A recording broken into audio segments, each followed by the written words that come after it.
Telugu Desam party వ్యవస్థాపక అధ్యక్షుడు ఉమ్మడి ఆంధ్రప్రదేశ్ మాజీ ముఖ్యమంత్రి నందమూరి తారక రామారావు 30వ వర్ధంతిని పురస్కరించుకొని తెలుగు రాష్ట్రాల్లో విస్తృతంగా నివాళి కార్యక్రమాలు జరుగుతున్నాయి. హైదరాబాద్ లోని ట్యాంక్ బండ్ సమీపంలోని ఎన్టీఆర్ ఘాట్ వద్ద కుటుంబ సభ్యులు, అభిమానులు, పార్టీ శ్రేణులు ఘనంగా నివాళులర్పించారు.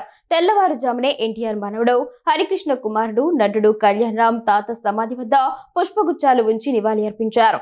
ఆయన వెంట పెద్ద సంఖ్యలో అభిమానులు, పార్టీ కార్యకర్తలు తరలివచ్చారు. ఈ సందర్భంగా ఎన్టీఆర్ ప్రజా జీవితంలో చేసిన సేవలు, రాజకీయాల్లో తీసుకొచ్చిన మార్పులను అభిమానులు స్మరించుకున్నారు. ఎన్టీఆర్ వర్ధంతిని పురస్కరించుకుని హైదరాబాద్ అంతటా తెలుగుదేశం పార్టీ శ్రేణులు పలు సేవా కార్యక్రమాలకు రూపకల్పన చేశారు. పలు ప్రాంతాల్లో అన్నదాన కార్యక్రమాలు, రక్తదాన శిబిరాలు ఏర్పాటు చేయగా ఎన్టీఆర్ విగ్రహాలకు పూలమాలలు వేసి నివాళులు అర్పించారు. ఉదయం నుంచి రాత్రి వరకు వివిధ ప్రాంతాల్లో కార్యక్రమాలు నిర్వహించేలా పార్టీ నాయకులు సమన్వయం చేశారు. ఎప్పటిలాగే ఎన్టీఆర్ ఘాట్ వద్ద కుటుంబ సభ్యుల సందడి కనిపించగా అభిమానులు పెద్ద ఎత్తున హాజరై తమ అభిమాన నేతకు నివాళులు అర్పించారు.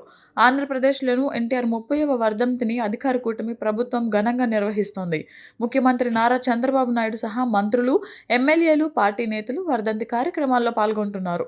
రాష్ట్ర వ్యాప్తంగా పార్టీ శ్రేణులు ఎన్టీఆర్ ఆశయాలను ప్రజలకు గుర్తు చేసేలా పలు కార్యక్రమాలు చేపట్టారు.